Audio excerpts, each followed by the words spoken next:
안녕하세요. 여러분들에게 좋은 책을 소개해드리고 낭독해드리는 책 읽는 소리 인사드립니다. 오늘도 월요일에 이어서 센시오에서 펴낸 책 50부터는 인생관을 바꿔야 산다 읽어드리도록 하겠습니다. 이 책은 일본 작가 사이토 다카시 님께서 지으셨고요. 황혜숙님께서 옮겨주셨어요. 월요일에도 말씀드렸지만 작가가 일본 분이시다 보니까 일본의 정서가 강하게 배어 있습니다. 그중 저희 한국 분들도 공감될 만한 내용들만 추려서 정리해 보았어요. 오늘도 그럼 빠르게 내용으로 들어가 볼게요.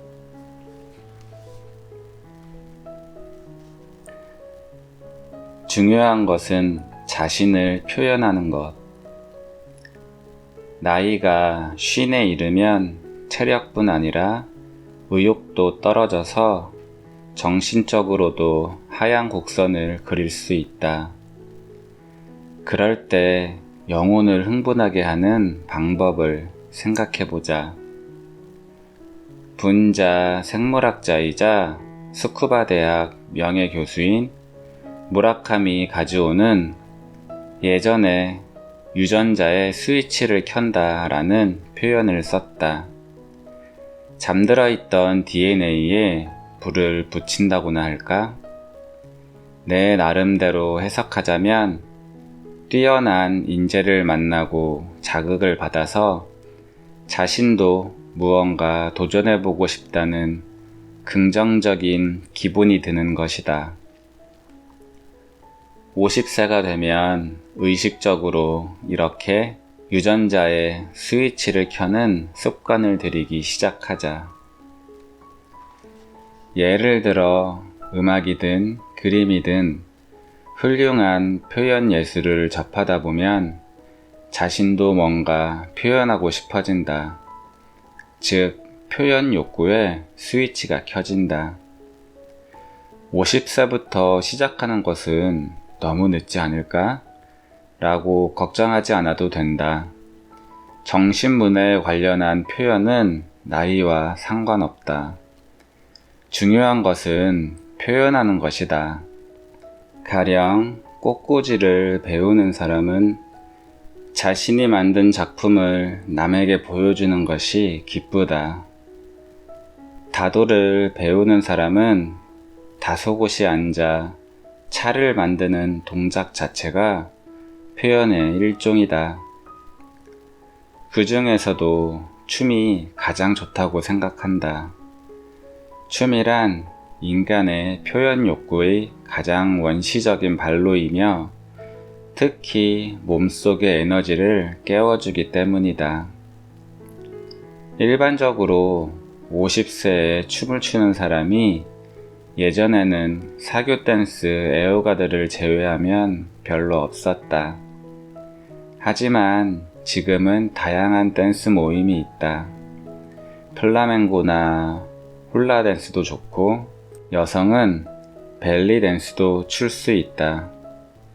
그런 춤을 배우는 사람은 50세는 물론이고 훨씬 고령자도 모두 건강하고 행복해 보인다. 동물 행동학이라는 영역을 개척한 콘라트 로렌츠의 솔로몬의 반지라는 책을 보면 많은 동물이 구애의 춤을 춘다고 한다.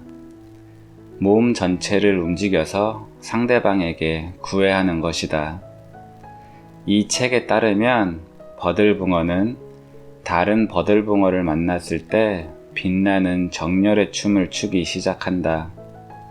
정말 아름답게 총천연색으로 빛난다. 재미있게도 이때 성별을 알 수 없어서 상대방이 암컷이면 사랑의 원형물을 주고 수컷이면 싸운다. 이와 마찬가지로 춤은 생명력을 높이고 에너지를 활성화해준다. 몸을 곧게 펴고 리듬에 맞추어 춤추는 것은 뇌를 밝게 해주는 효과도 있다. 그야말로 감성의 스위치가 켜지는 듯한 느낌을 맛볼 수 있다.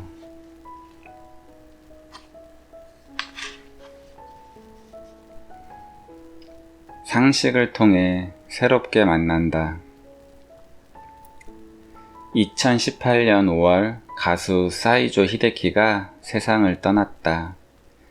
사이조는 내 세대가 동경하는 대스타로 나도 중학교 때 친구들 앞에서 사이조의 노래를 불렀던 적이 있을 정도다.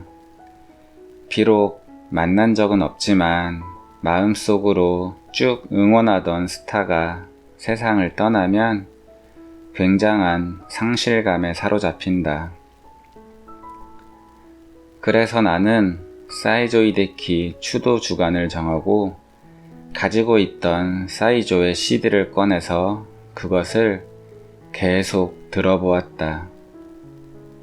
그 일주일은 눈 깜짝할 사이에 지나갔고 뭔가 부족하다는 생각이 들어 아예 그 달을 추도의 달로 바꾸었다.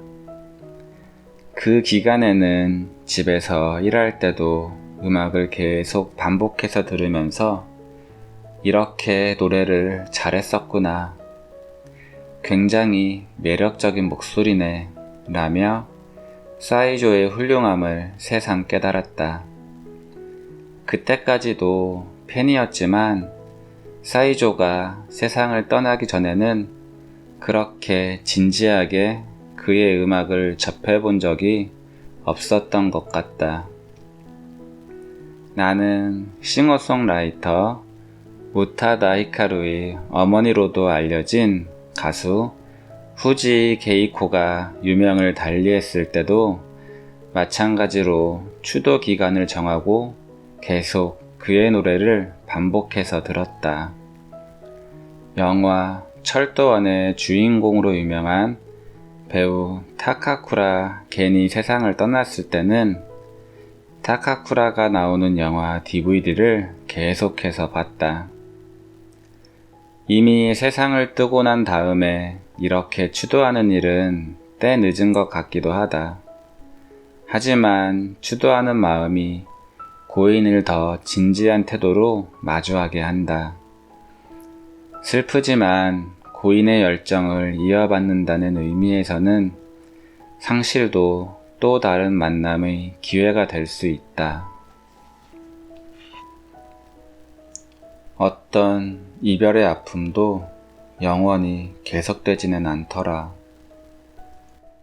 생의 반려자와 사별하는 일은 헤아릴 수 없는 고통을 안겨준다.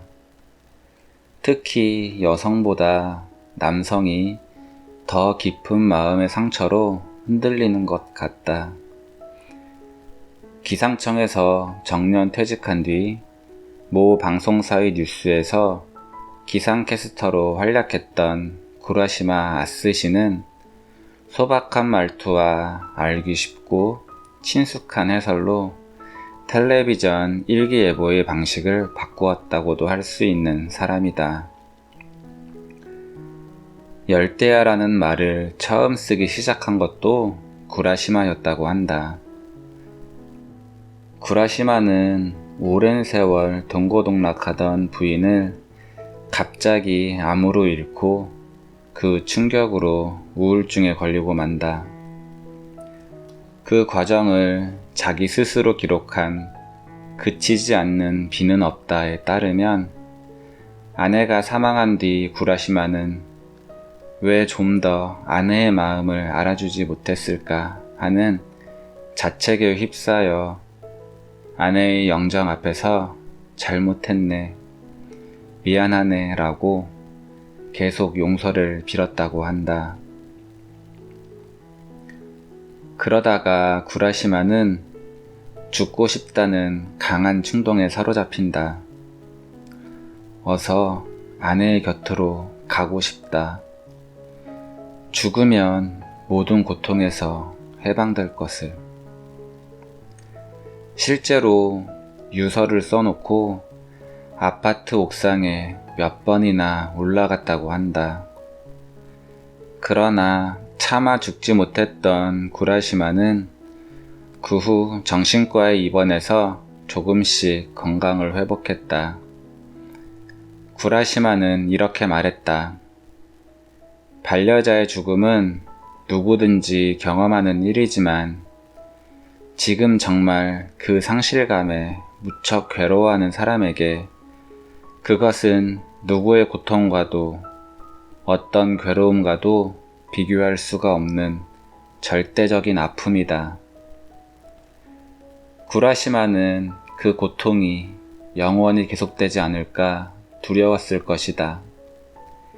시간이 해결해 줄 거네 라며 위로해주는 지인도 있었지만 어떤 말도 그때의 나에게는 헛되이 들렸다. 세상에는 물론 시간이 해결해주는 슬픔도 있다. 그러나 내 슬픔은 시간이 낫게 해줄 수 있는 것이 아니다.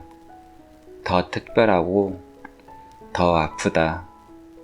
절대 치유되지 않는 아픔이므로.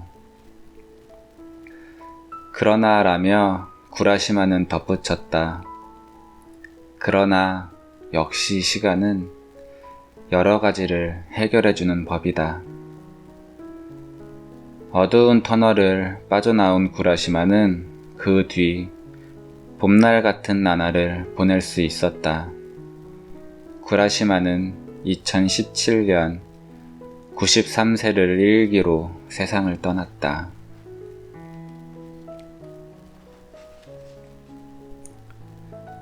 시련이 닥쳐와도 희망을 잃어선 안 돼. 생의 반려자나 자식을 앞세우는 일은 경험해보지 않으면 절대 이해하지 못할 만큼 마음을 다치게 한다. 정신의학 세계에서는 그 이상으로 큰 스트레스를 주는 것으로 강제 수용소에 갇히는 경험을 꼽는다. 빅토어 프랑클의 죽음의 수용소에서를 읽어보면 내가 시련이나 불행이라고 말했던 것은 아무것도 아니었다 라는 생각이 들 것이다. 홀로코스트라는 가혹한 현실에 휩쓸려 자신은 물론이고 아내와 가족, 친구도 강제 수용소로 잡혀왔지만 프랑클은 희망을 잃지 않고 살아간다. 수용소에 도착한 유태인들에 대해 나치 장교는 손가락을 희미하게 좌우로 움직여서 살 자와 죽을 자로 선별한다. 오른쪽을 가리키면 바로 가스실로 보내지고 왼쪽을 가리키면 노동자로 남아 일단 목숨은 연명한다. 아주 미세한 손가락 움직임으로 생사가 갈리는 것이다. 크리스마스와 새해에는 특히 사망자가 많이 나온다. 그 이유는 크리스마스에는 풀려날지도 몰라. 새해에는 집으로 돌아갈 수 있지 않을까? 라는 희망이 사라지면 그들이 살아갈 힘을 잃기 때문이다. 프랑클의 희망은 살아서 다시 아내를 만나는 것이었다. 사실 아내는 다른 수용소에 이송되어 이미 죽고 말았지만 프랑클은 수용소에 있는 동안 어떻게든 희망을 버리지 않고 살아남았다. 죽음의 수용소에서는 이처럼 극한 상황을 통해 삶과 죽음의 의미를 생각하게 해주는 책이다. 나에게 그렇게까지 불행했던 경험은 없지만 뭔가 삶의 희망을 찾고 싶을 때는 프랑클이 늘 좋은 스승이 되어준다. 살면서 무언가 시련에 부딪혔다고 생각하는 사람에게는 이 책을 권한다. 시련을 이겨내고 삶의 의미를 찾는데 도움이 될 것이다. 나 역시 아직도 가끔 이 책을 다시 꺼내 읽곤 한다. 런던 올림픽 복싱 미들급에서 금메달을 딴 뒤에 프로로 전향해서 현재는 WBA 세계 미들급 챔피언이 된 무라타 료타도 죽음의 수용소에서를 애독서로 꼽았다. 무라타는 이 책을 몇 번이나 읽었던 애독서입니다 라고 말했다. 아무리 올림픽 금메달리스트라고는 해도 프로의 세계는 혹독하다. 수많은 장애를 넘지 않으면 안 된다.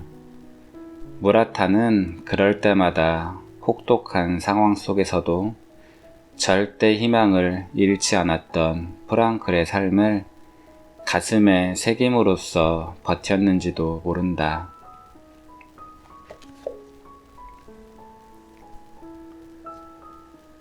저도 이 책을 읽으면서 죽음의 수용소라는 이 책을 읽고 싶어서 제가 읽고 싶은 책 목록에 저장해 두었어요. 우리가 힘든 이 순간이 다른 분들에게 비하면 힘든 순간도 아닐 수 있다는 사실을 다시 한번 인지해야겠어요. 오늘 하루도 고생하신 여러분들 정말 고생 많으셨고요.